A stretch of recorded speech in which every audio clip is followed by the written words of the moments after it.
Hey everyone, welcome back to the channel. In today's video, we're breaking down the tactics behind the Champions League clash between Barcelona and PSG. Let's start with the lineups.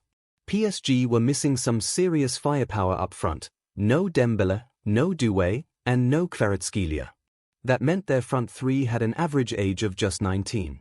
On top of that, they were also without João Neves in midfield and Marquinhos in defense. On the other side, for Barcelona, Rafinha was out injured, but the rest of the squad looked like their strongest starting lineup. Right from kickoff, PSG do their usual trick, they send the ball out toward the opponent's sideline. Why? To trigger their high press immediately. If you've seen my earlier videos, you'll know I've talked about this move before. Of course, Barcelona aren't backing down either. They're also known for their aggressive high press and high backline. In the 19th minute, Vitinha picks up the ball, and instantly, four Barca players close in on him. PSG's midfield anchor gets caught in possession, and Barcelona pounce on the turnover.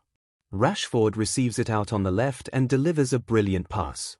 Ferran Torres finishes it off with style. On the replay, you can clearly see Hakimi a step behind, playing everyone onside. Ferran Torres times his run perfectly. To deal with Barca's press, PSG go with a familiar setup. They stretch their backline wide, and midfielders form an inverted triangle to offer support. In this sequence, the ball goes out to the flank, and Barcelona's fullback presses aggressively. But Nuno Mendes and his teammate pull off a slick little 2v2 combination on the wing, and suddenly, he's bursting forward, charging straight at Barcelona's high backline. Now, if you've seen my video on Inter versus Barca in the Champions League, you'll remember this. Barca's high backline tends to stay super narrow, which leaves a ton of space out wide. It's the same thing here. And in this sequence, Mbappé plays a key role, dragging Barca's centre-back out and opening up the space. Instead of going wide, Mendes cuts inside and slips the ball through. A big mistake from one of Barca's centre-backs, and Maulu makes them pay. Huge credit to Nuno Mendes for this goal, he's been outstanding all game. In fact, his XG plus XA are higher than Lamine Yamal's, which is pretty wild for a fullback. It's not just going forward, Nuno Mendes also puts in a solid shift defensively. In just the 6th minute, he goes one-on-one with Lamine Yamal and wins the ball cleanly. Later on, there's another moment where Yamal holds onto the ball a bit too long. Mendes teams up with Fabian Ruiz to shut him down. Right after that, Ruiz plays a sharp through ball, and Barcola finds himself in on goal, but he overruns it, and the chance slips away. Barcelona stick to their high backline, no compromises. In this scene, their 4-2-3-1 shape is very clear, and the backline is pushed way up the pitch.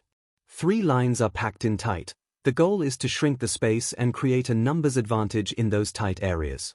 But here's the problem, PSG's centre-back is on the ball for a full 5 seconds, and no one from Barca steps up to press. That's a big risk when you're playing a high backline.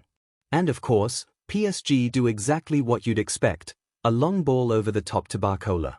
He takes on the Barca defender one-on-one and nearly scores.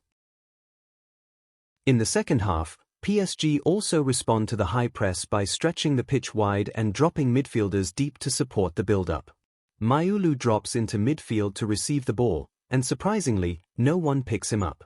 Normally, that's where a centre-back should step out to close him down. Maulu gets the time and space, and delivers a brilliant pass forward. Barcola takes it in stride, and suddenly, it's 3 PSG attackers against 4 Barca defenders. Barcola gets the shot off, but the keeper makes a solid save. As the game moves into the later stages, Barcelona start to lose their rhythm, and PSG create chance after chance. PSG press high this time. Barca's left-back tries to play out to Lewandowski, who's dropped deep. If you've watched my earlier videos, you've seen me break down this exact passing lane for left-back before. But this time, Lewandowski and his teammate miscommunicate. PSG win it back, and Lee Kangin smashes a shot off the post. In the final moments, Barca are still pressing high. And PSG? Same plan as always. The back four spread wide, and the 3 midfielders form that familiar inverted triangle. This time, it's Lee Kangin who takes the spotlight.